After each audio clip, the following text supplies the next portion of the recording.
السلام عليكم يا احلى متابعين ديال شريف ولد الحاجه ملكه.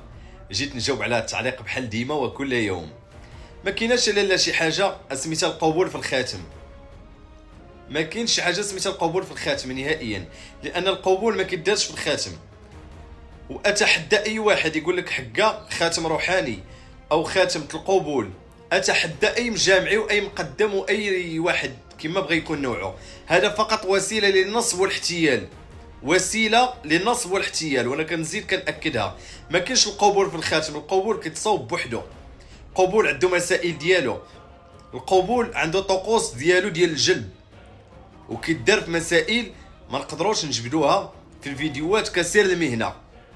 القبول ما كيدارش في الخاتم، وما كاينش خاتم روحاني. كان خاتم واحد اللي كان عند سيدنا سليمان، خاتم الحكمه.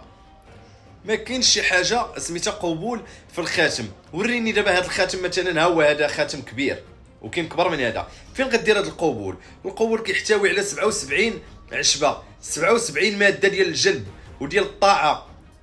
يلا وريني فين غدير هاد 77 عشبه. يلا ها الخاتم، ها هو فين غديرها. هذه فقط وسيله للنصب والاحتيال. واتحدى اي واحد واللي قال الخاتم فيه القبول يصوبوا لي ويجيبوا نجربوا انا بعدا واش فيه القبول هو الاول. يلا اي واحد قال كيصوب الخواتم ديال القبول ولا الخواتم ديال الجلب يجيب لي انا شي واحد نجربوا ونقول لكم ها هو هذا الخاتم انه راه مزيان، وراه انه فيه القبول. القبول كيدار في الحوايج ديالو، كيدار في شي مسائل ديالو. القبول عمره ما كان كيدار في الخواتم نهائيا. وماتوا الناس اللي كانوا كيديروا في الخواتم، لانه كان بكري كيدار عباره عن كتابه في الخاتم، ماشي القبول ديال الاعشاب والقبول ديال الجلب. كان كيدار بالكتابه من الداخل ديال الخاتم. ماتوا الناس اللي كانوا كيصوبوا داكشي وما بقاوش كيعرفوا ليه. ودابا وكيف قلت لكم، اتحدى اي واحد كما بغى يكون نوعه. تقوا الله، تقوا الله في الناس، تبقاوش ديروا الناس رزقهم بالكذوب. وانا كنشهد بها قدامكم وفي هذا الفيديو.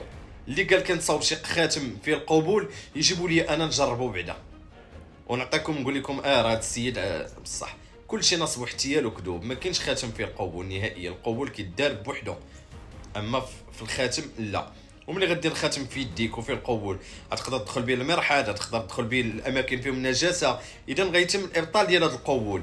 بالنسبه للناس اللي كيعرفوا القبول اشنا هي المحتويات ديالو، غتقدر دير هذا الخاتم في يديك وغادي تدخل المرحاض او تدخل شي بلاصه وغيتبطل هذا الخاتم. اذا ما كاينش قبول في الخاتم نهائيا.